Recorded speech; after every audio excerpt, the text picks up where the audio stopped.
وأؤمن به وأتوكل عليه وأعوذ بالله من شرور أنفسنا ومن سيئات أعمالنا من يهده الله فلا مضل له ومن يضلل فلا هادي له ونشهد أن لا إله إلا الله وحده عن بيته أجمعين أما بعد فأعوذ بالله من الشيطان الرجيم بسم الله الرحمن الرحيم يا أيها الذين آمنوا استعينوا بالصبر والصلاة إن الله مع الصابرين وقال النبي صلى الله تبارك وتعالى عليه وسلم الصلاة عماد الدين فمن أقاها قام الدين ومن هدمها هدم الدين أو كما قال عليه الصلاة والسلام. عزیز بزرگ و نوجوان ساتھیوں، اللہ تبارک و تعالی تنے تنہا خالق کائنات ہے. اللہ تبارک و تعالی تنے تنہا مالک کائنات ہے. اللہ تبارک و تعالی کی تنے تنہا بادشاہی ہے. والسماء بنيناها بأيد وإنا لموسعون. اللہ تبارک و تعالیٰ نے آسمان کو کشادہ کر دیا بغیر کسی ستون کے، بغیر کسی سہارے کے. والارض فرشناها فنعم الماهدون. اللہ تبارک و تعالیٰ نے زمین کو بستر بنا دیا، زمین کو بچھونا بنا دیا. اللہ تبارک و تعالیٰ نے انسان کو ایک ناپاک بدبودار مٹی سے پیدا کیا. خلق الانسان من نطفہ من صلصال من حمأ مسنون. یہ اللہ تبارک و تعالیٰ اپنی قدرت کا مظاہرہ کر رہا ہے، اپنی قدرت کو دکھا رہا ہے. ایک کمرہ نہیں بن سکتا، لیکن اللہ کی ذات کو دیکھو، اتنا بڑا آسمان بغیر کسی سہارے کے بنا دیا. اتنا بڑا سورج بغیر کسی سہارے کے بنا دیا. اور پھر آسمان کو مزین کیا، آسمان کو خوبصورت بنایا. زمین کو مزین کیا، زمین کو خوبصورت بنایا. پیڑ پودے لگائے، نباتات، جمادات. اللہ تبارک و تعالیٰ نے اسی دھرتی کے اوپر جانوروں کو پیدا کیا. افلا ينظرون الى الابل کیف خلقت. تم غور نہیں کرتے ہم نے اونٹ کو کیسا بنایا ہے. والى السماء کیف رفعت. تم غور نہیں کرتے ہم نے آسمان کو کیسے بلند کر دیا. وإلى الجبال كيف نصبت. تم غور نہیں کرتے ہم نے زمین پہاڑوں کو کیسے نصب کر دیا، کیسے پہاڑوں کو گاڑ دیا. کیوں؟ اس لیے کہ زمین حرکت نہ کر سکے، زمین ہل نہ سکے. اگر زمین ہل جائے، زمین حرکت کرے تو میرے عزیزوں نہ مکان رہے، نہ دکان رہے، نہ زمین رہے اور نہ عمارت رہے. سب تہو بالا ہو جائے، سب خاک میں مل جائے.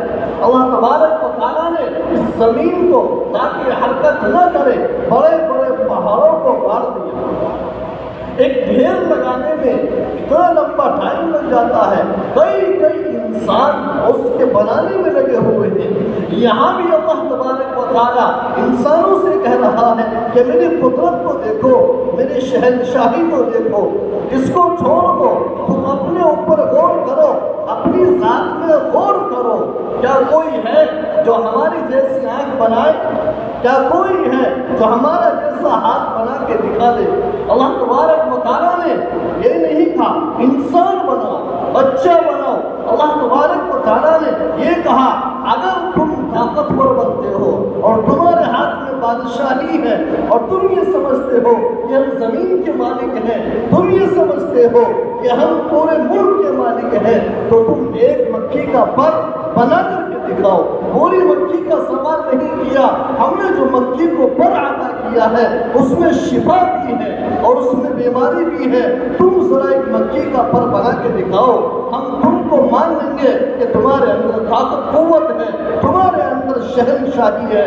لیکن میرے عزیزوں رب اعلان کر رہا ہے تو تیر ملک الملك من تشاء وتنزع الملك ممن تشاء وتعز من تشاء وتذل من تشاء بيدك الخير انك على كل شيء قدیر. تو اعلان کر رہا ہے جس کو چاہے حکومت دے، جس سے چاہے چھین لے، جس کو چاہے بلندی کے تاج کے اوپر بٹھا دے، جس کو چاہے تخت کے اوپر بیٹھ کر زمین کی پستی میں گرا دے.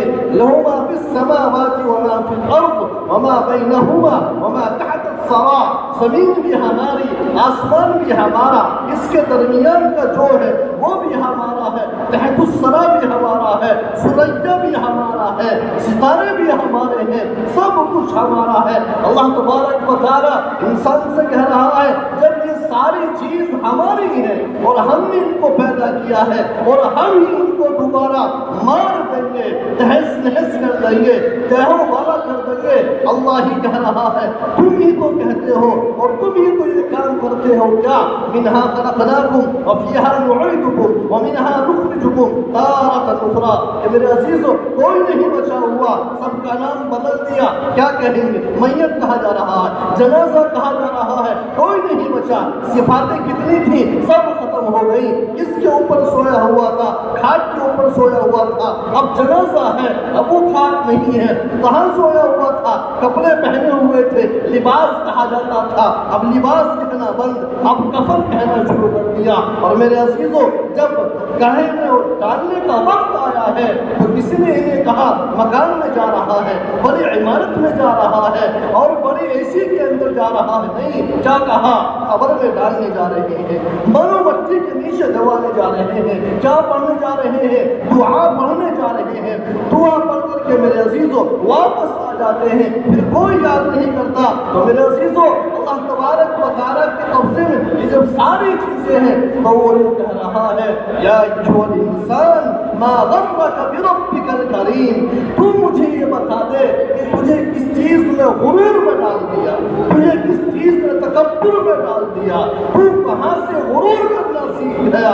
جب کہ رب کہہ رہا ہے، اعلان کر رہا ہے تو اپنی گردن کو اونچی اٹھا لے. ولا تمشی فی الارض مرحا انک لن تخرق الارض ولن تبلغ الجبال طولا. رب کہہ رہا ہے اپنی گردن کو اوپر اٹھا لے، پہاڑوں تک بھی نہیں پہنچا سکتا. ہاں، اپنی گردن کو اوپر اٹھا لے، پہاڑوں تک بھی نہیں پہنچا سکتا. تو میرے عزیزو اللہ تبارک و تعالیٰ کہہ رہا ہے غرور مت کر، بلکہ کیا کر؟ یا ایھا الذین آمنوا استعینوا بالصبر والصلاۃ. مومنوں سنو، ایمان والوں سنو، اور مدد چاہو کس سے؟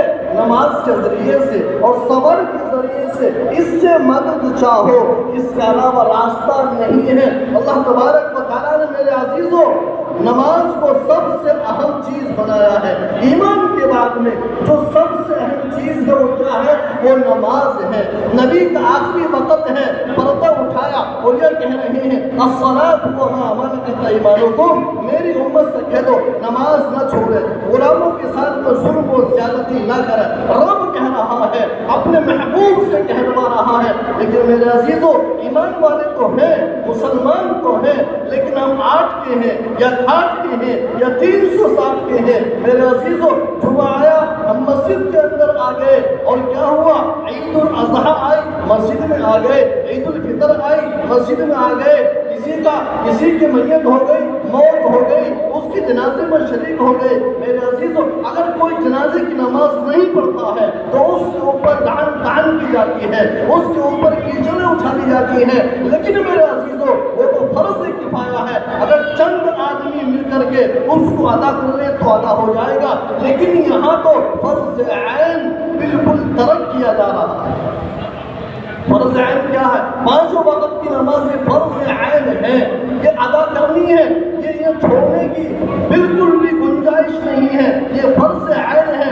اگر کسی بستی کے اندر پوری بستی میں ایک بھی عالم نہیں ہے تو پوری بستی گناہ گار ہے. اگر ایک عالم ہو گیا تو پوری بستی گناہوں سے بچ گئی. ہماری پوری بستی میں کسی کی موت ہو گئی، چند آدمی نے نماز پڑھی تو سب کے ذمے سے ادا ہو گئی، وہ گناہگار نہیں ہوں گے۔ لیکن میرے عزیزوں، اگر ہماری بستی میں 100 آدمی رہتے ہیں اور 100 میں سے اگر 99 پڑھنے آ رہے ہیں اور ایک نماز پڑھنے نہیں آ رہا ہے تو یہ ذمہ داری ہماری ہے۔ ہم سے اس کے بارے میں پوچھ گچھ ہوگی کہ تم خود تو سجدہ کرتے رہے، لیکن ایک ہمارا بندہ وہ شراب پیتا رہا، جوا کھیلتا رہا اور چوراہوں پر کھڑا ہوتا رہا، تم نے کبھی میرا پیغام پہنچایا؟ تم نے کبھی اسے نماز کے لیے بلایا؟ میرے عزیزوں، اللہ تبارک و تعالی ہم سے پوچھے گا، اس وقت میں ہم کا جواب دیں گے۔